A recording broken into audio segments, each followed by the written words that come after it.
Bienvenue à tous sur RTV, bienvenue dans votre émission, on en discute, ce nouveau numéro d'On en discute. Cette fois, on va parler des élections législatives qui attendent, qui convoquent tous les citoyens le 12 et le 19 juin prochain.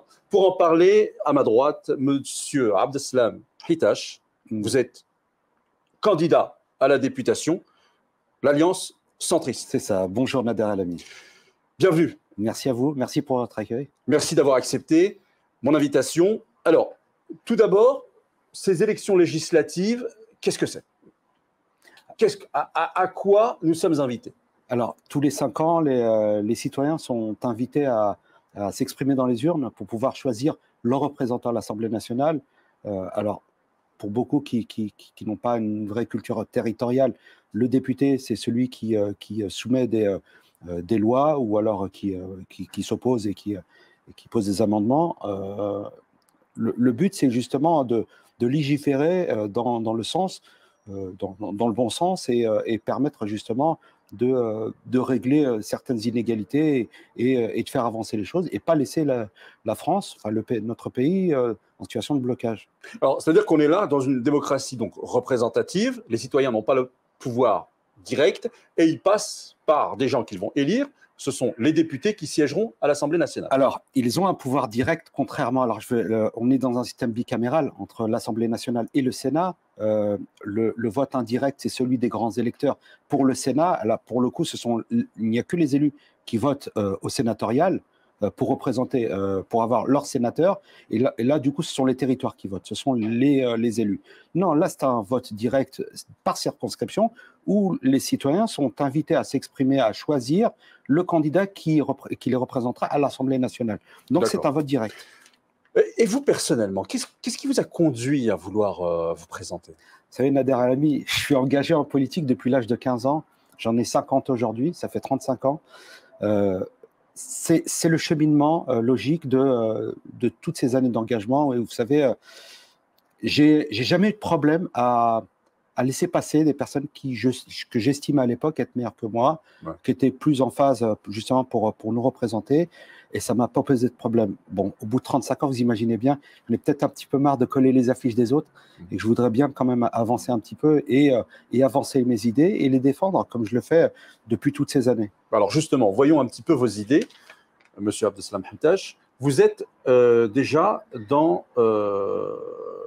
contre une vaccination obligatoire de nos enfants. Vous voulez nous expliquer ce que ça veut dire? Je peux développer parfaitement. En fait, je suis pour une totale liberté. Nos enfants nous appartiennent. C'est à nous de décider. Alors, sur le Covid, précisons bien, il s'agit du Covid et pas des vaccinations que nos enfants ont depuis très longtemps. Depuis très longtemps, puisque ces vaccins ont été vérifiés et on ne met pas en cause leur efficacité. Non, ce qui me pose problème, c'est cette absence de liberté. Nos enfants nous appartiennent comme nos parents nous appartiennent et qu'on se doit de veiller sur ce que nous avons de plus cher, nos enfants et nos parents. Et que les enfants, enfin, moi je suis pas, vous savez Nader, je ne suis pas contre le fait qu'un parent fasse le choix de vacciner ses enfants. C'est sa liberté.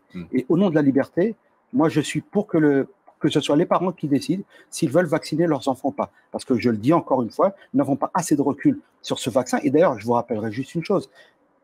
Ce vaccin contre le Covid-19 ne vous empêche pas de tomber malade, d'être contaminé, et ne vous empêche pas de le transmettre. Est-ce vraiment un vaccin? Vous voyez, bon, on ne va pas partir dans quand même, ce qui est dit généralement, c'est qu'il empêche les formes graves. Oui, alors les formes graves, vous en connaissez beaucoup chez les enfants, chez les tout-petits?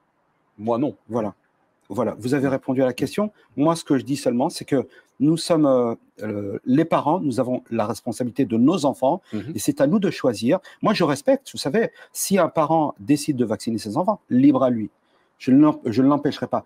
Mais s'il y a des parents qui refusent de vacciner leurs enfants, libre à eux également. Voilà, c'est le choix des parents. L'éducation, ce sont les parents. Le message est passé. Alors, par contre, là, bon, je ne dirais pas que c'est quelque chose de plus important, mais peut-être que ça concerne aussi, voilà, tout aussi important, parce qu'on en parle beaucoup là aussi depuis quelques temps maintenant, c'est les retraites. Les retraites. Donc vous êtes pour qu'on n'aille pas au-delà de 65 ans.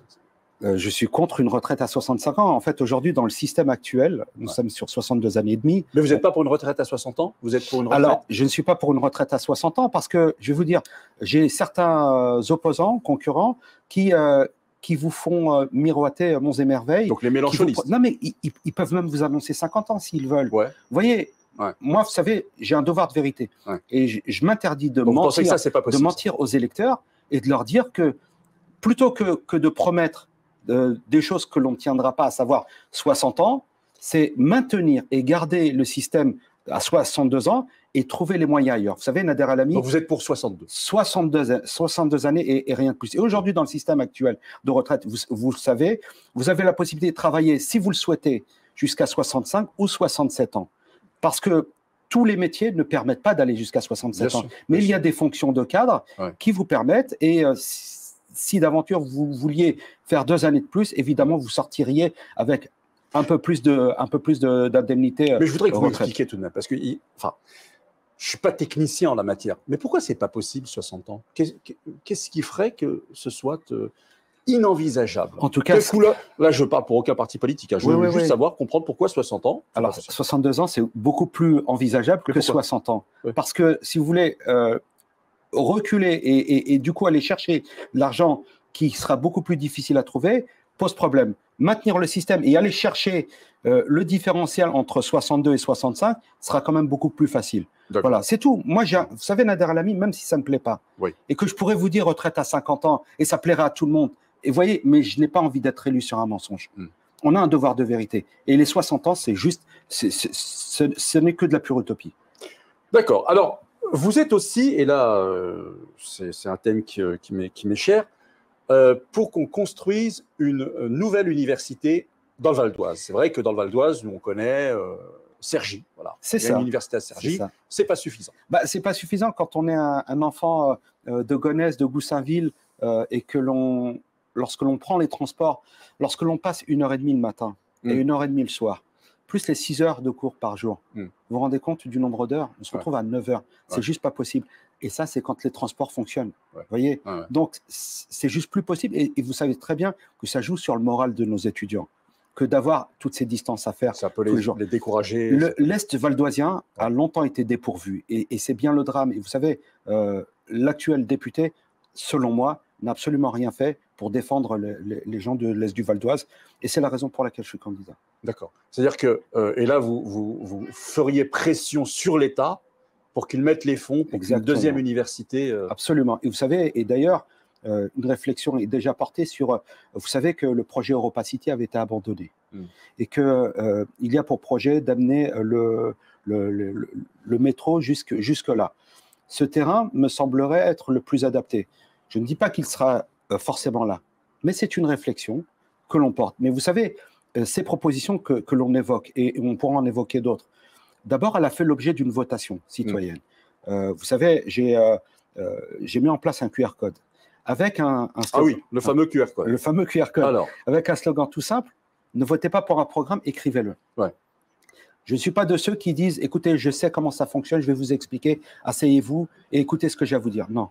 Moi, j'écoute les citoyens. Vous savez, moi, je pars de la base. J'entends les remarques des citoyennes et des citoyens. Eux font des propositions. Et c'est leurs propositions qui alimentent le programme. Vous voyez, donc ces propositions-là, ce sont aussi des propositions qui sont faites, aussi et surtout des propositions qui sont faites par les personnes qui ont bien voulu répondre à ce questionnaire. Donc, en flashant le QR code, ne votez pas pour un programme, écrivez-le. Donc, vous voyez, ce sont des souhaits des Valdoisiens. D'accord. Et puis, alors là, il y a quelque chose qui vous intéresse, alors si je vous pose la question, parce que la préservation de nos terres agricoles, qu'est-ce que ça veut dire, ça? Alors, vous savez que, je ne sais pas si vous avez eu l'occasion de prendre la nationale qui passe du Bourget et qui va, très souvent, qui va jusqu'en Picardie. Ouais. En fait, vous le voyez très rapidement, lorsque vous quittez la Seine-Saint-Denis, vous dépassez l'aéroport du Bourget, tout de suite vous retrouvez dans des grands espaces, des grandes terres, vous entrez dans des villages, vous avez des vaches à droite, des chevaux à gauche. Et moi, je dis donc c'est préservé, qu'est-ce qui se passe? Il faut absolument préserver tout ça. Non, parce qu'aujourd'hui, vous savez, avec tous ces bétonneurs qui viennent justement construire des projets immobiliers. Moi, je dis qu'il faut absolument préserver ces espaces-là. Et le problème, et vous le savez très bien, c'est qu'aujourd'hui, on a une imperméabilisation des sols, qui fait que lorsqu'il pleut, vous savez, on ne peut plus alimenter les nappes phréatiques. Parce que du fait que l'on a tout bétonné, on fait quoi? On fait des raccordements d'eau pluviale qui amènent tout le réseau dans la Seine et qui va se jeter à la mer. Cette eau-là, elle est nécessaire. Aujourd'hui, vous savez, cet été, probablement que nous aurons une forte sécheresse. Que si les nappes phréatiques ne sont pas alimentées, ça posera problème aux agriculteurs, ça posera problème justement à ces volumes d'eau qui sont perdus bêtement. Donc voilà, moi je suis pour préserver l'esprit de nos villages. Nous avons, vous savez, sur ma circonscription sur laquelle je suis candidat, il y a 27 communes. 27 communes. Je ne parle pas de Gonesse, je ne parle pas de Goussainville, mais tous ces petits villages qui sont autour, qui ont fait le choix. Ces personnes qui ont acheté un bien, un havre de paix, un espace justement où ils vivent bien. Ils ne voudraient pas voir des immeubles se construire juste devant leurs fenêtres. Et qu'il faille préserver ces villages, cet esprit village qui est important, où il y a des initiatives locales qui sont organisées. Vous voyez, et c'est un choix de vie. On peut comprendre que ce soit effectivement très important, bien sûr. C'est un choix de vie. Vous voulez vivre à Paris, allez vivre à Paris. Encore faut-il avoir les moyens. Voilà. Mais j'aurais une dernière question à vous poser, et elle m'est chère parce que je vous la poser directement.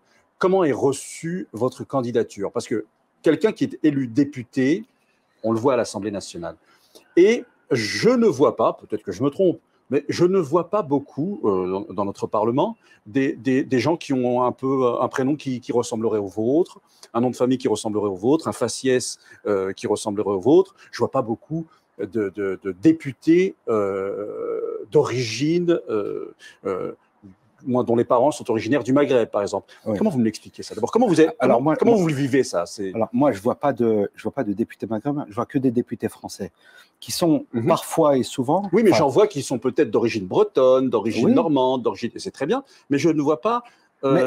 Nader El-Ami, il n'y a qu'une communauté, c'est la communauté nationale. Ensuite, que les personnes viennent de divers horizons, c'est une chose et c'est un fait. Que vous me disiez que l'Assemblée nationale n'est pas à l'image de la nation, je suis complètement d'accord avec vous. Et c'est bien là le problème. Vous voyez, il faut absolument une diversité à l'Assemblée nationale qui puisse être visible pour le coup et permettre justement de défendre aussi nos concitoyens sur certaines questions, comme la loi séparatisme, sur la loi immigration, parce qu'il n'y avait pas assez de députés qui justement ont pu se lever et dire non. Très peu, Sonia Crimi, justement, s'était indignée de la loi immigration. Elle a été elle a été mise en difficulté par son parti. Vous voyez, donc tout est rapport de force. Et vous savez, sur le fait d'être désigné un jour et être investi. Vous savez, le pouvoir, il ne s'offre pas, il se prend. Et il faut absolument, parfois, être dans un rapport de force, tenir mordicus à être candidat, avancer et faire avancer les idées de nos concitoyens. Vous savez, sur la circonscription, beaucoup de gens ne connaissent pas la députée parce qu'il y a 5 ans, elle a été élue sur quoi? Sur la victoire d'Emmanuel Macron. Et quelles sont les raisons de son élection? C'était un rejet d'une certaine classe politique. On a quand même un candidat à l'époque qui n'avait eu aucun mandat, qui s'est retrouvé face à Marine Le Pen. Je vous rappelle que Manuel Valls a été battu à la primaire. Alain Juppé a été battu à la primaire. Vous avez Nicolas Sarkozy qui a été battu à la primaire. Et lorsque le premier tour s'est passé, on s'est retrouvé avec ces deux candidats. Donc, c'est dans cette idée-là. Et l'idée, c'était aussi de faire entrer des gens de la société civile. Sauf que ça n'a pas toujours matché. Vous avez beaucoup de députés qui, alors certains ne se sont pas représentés parce que ça ne leur correspondait pas finalement. Alors que vous avez des gens qui sont engagés en politique depuis 35 ans, qui ont eu des mandats locaux. J'ai eu un mandat local. J'étais en charge des quartiers. Je connais les difficultés. Je ne prétends pas tout connaître, mais de ma modeste expérience, moi, je peux apporter des choses que certains députés aujourd'hui en place n'apportent pas. Donc, vous voyez, ma démarche, c'est celle-ci. Mais vous avez, tout de même, ce sera ma dernière question. C'est pas l'élection où les Français se déplacent le plus. Il faudrait. Mais l'abstentionnisme aujourd'hui est le premier parti de France. Mais moi, j'ai envie de vous poser une question, Nader El-Ami, à mon tour. À qui profite le crime? Regardez bien l'Assemblée nationale et posez-vous la bonne question. Si les gens massivement prennent leur bulletin de vote, leur carte d'électeur pour glisser le bulletin de vote, qui leur correspond. Pensez pas que justement on pourrait renverser la table et changer de paradigme. C'est bien ça le problème. Et vous voyez, c'est sans fin parce qu'aujourd'hui, l'Assemblée nationale ne correspond pas à l'image que certains voudraient se faire, donc ils ne votent pas. Mais s'ils ne votent pas, ben, l'Assemblée nationale ne correspond pas à l'image qu'ils doivent se faire. Vous voyez, et c'est sans fin. À un moment, il faut prendre ses responsabilités. Vous savez, moi, à la maison, j'ai 5 enfants. Les 5 sont électeurs, d'accord? Et ils votent, les 5? je les mobilise. Ils votent? Oui, oui, ils votent. Ouais. Je les mobilise. Ils votent pour vous, j'espère. J'y compte bien, mais vous savez, il y a le secret de l'isoloir. Je le respecterai. Mais évidemment, je discute avec mes enfants de toutes ces choses-là. On parle de tout et de rien. Et moi, je les entends très critiques par rapport au gouvernement, par rapport à des actions. Donc, j'essaye d'expliquer aussi les choses qui sont bonnes, qui sont moins bonnes, que la politique, c'est pas toujours facile, qu'il y a des compromis à trouver. Vous savez, moi, Nader Alami, je suis pour le compromis, mais je suis pas pour la compromission. Et moi, je ne me renierai jamais. Comme par le passé, vous savez, moi, j'ai déjà voté contre une majorité, ça m'a coûté mon écharpe et je l'ai assumé. Et si c'était à refaire, je l'aurais refait. Merci beaucoup pour ces précisions. Et puis voilà. Donc, vous avez rendez-vous pour voter le 12 juin et le 19 juin. Et moi, je vous dis à bientôt pour un nouveau numéro d'On en discute sur RTV.